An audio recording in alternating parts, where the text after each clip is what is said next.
Assalamualaikum warahmatullahi wabarakatuh.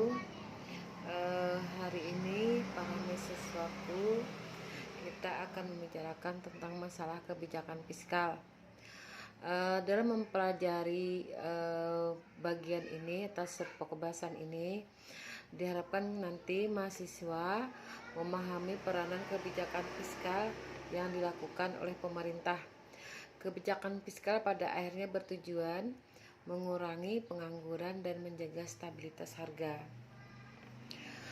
Dasar pemikiran dalam kebijakan fiskal itu adalah bahwa pemerintah tidak dapat disamakan dengan individu dalam pengaruh dan tindakan-tindakan masing-masing terhadap masyarakat. Sebagai keseluruhan, umumnya masyarakat akan mengurangi pengeluaran apabila penerimaannya menurun, sedangkan pemerintah tidak harus melakukan hal sama pada kondisi yang sama seperti yang terjadi di masyarakat. Apabila tindakan pemerintah mengurangi pengeluaran, malah akan mengganggu, memperburuk perekonomian. Mengapa? Karena menurunnya pengeluaran pemerintah akan berarti menurunnya pendapatan masyarakat sebagai objek pajak dan tentunya akan memperkecil penerimaan pemerintah. Sedangkan tujuan dari kebijakan fiskal itu yang pertama adalah mencegah pengangguran. Tujuan paling utama dalam kebijakan fiskal adalah jangan sampai timbul kegagalan dalam mencapai kesempatan kerja penuh. Tidak hanya berarti tidak tercapainya tingkat pendapatan nasional dan laju pertumbuhan ekonomi yang optimal, namun dapat berakibat kurang menyenangkan bagi individu yang menderita atau yang mengalami pengangguran.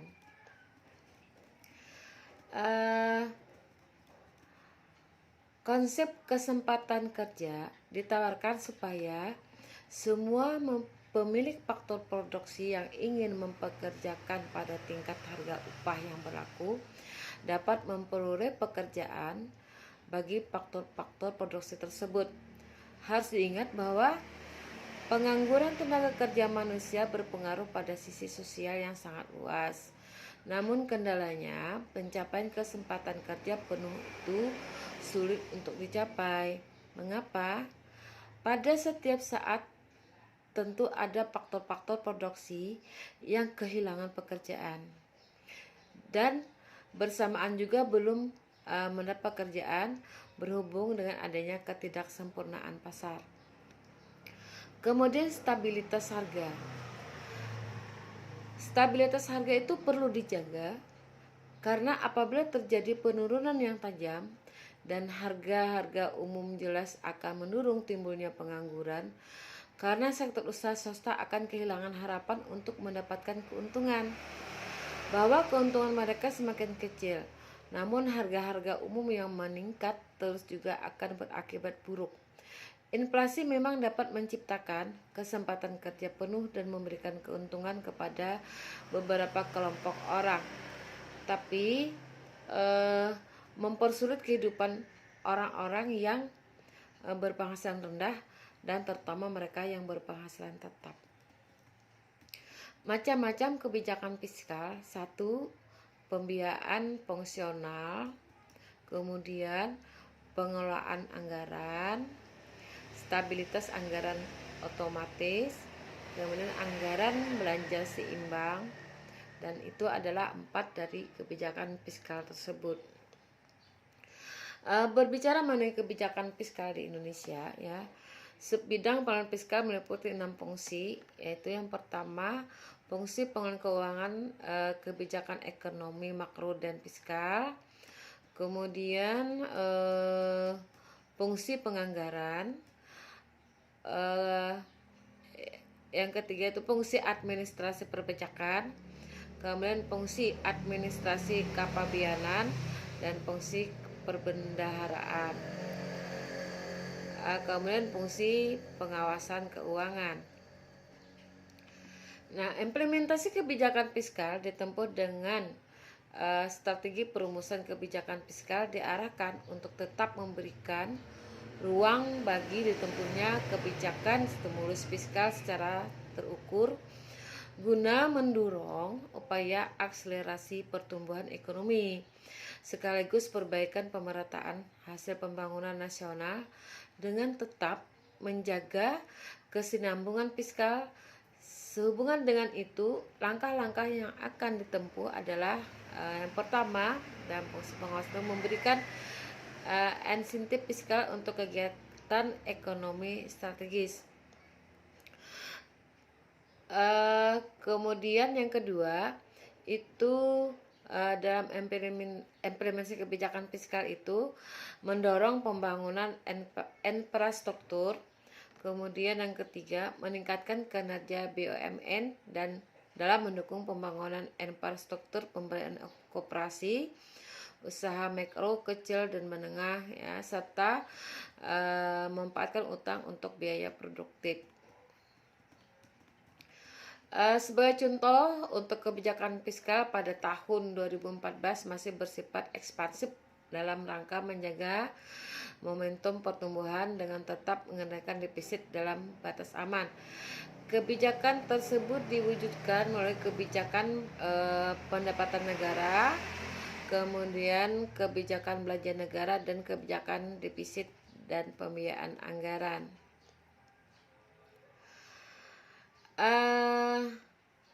Kemudian di dalam kebijakan pendapatan negara diarahkan untuk mengoptimalkan penerimaan dari bidang perpajakan dan penerimaan negara bukan pajak atau PNBP.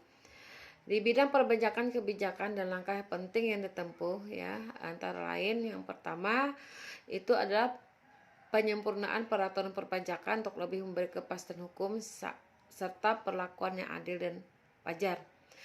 Penyempurnaan kebijakan insentif perpajakan untuk mendukung iklim usaha dan investasi. Kemudian penyempurnaan sistem administrasi perpajakan untuk meningkatkan kepatuhan wajib pajak. Perluasan basis pajak dan penyusunan tarif serta penggunaan penegakan hukum bagi penyelundup pajak.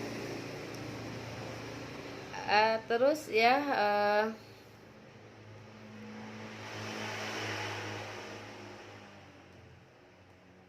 dalam hal belanja negara, ya, dalam hal belanja negara itu juga ada belanja pusat dan transfer ke daerah. Arah dari kebijakan belanja pemerintah pusat pada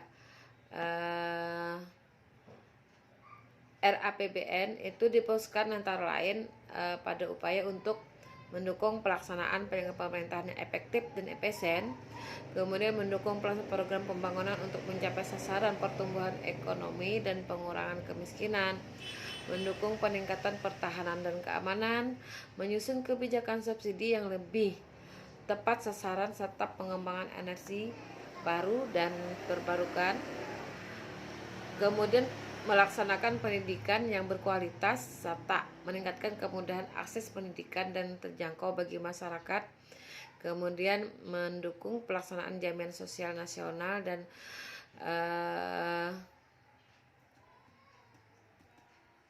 ya itu ya, ada beberapa tadi yang Ibu sebutkan. Kemudian di sini kita dapat dari pembahasan tersebut dapat Ibu simpulkan bahwa kebijakan fiskal itu bertujuan untuk mencegah pengangguran dan menjaga stabilitas harga.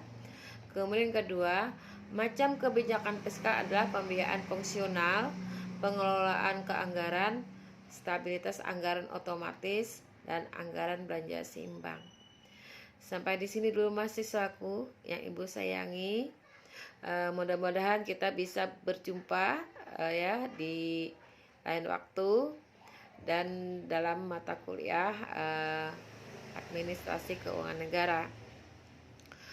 Semoga para mahasiswa semuanya sehat semua, ya, diberikan keberkahan, kemudahan dan selalu berada dalam perlindungan Allah Subhanahu wa taala. Amin ya rabbal alamin. Assalamualaikum warahmatullahi wabarakatuh.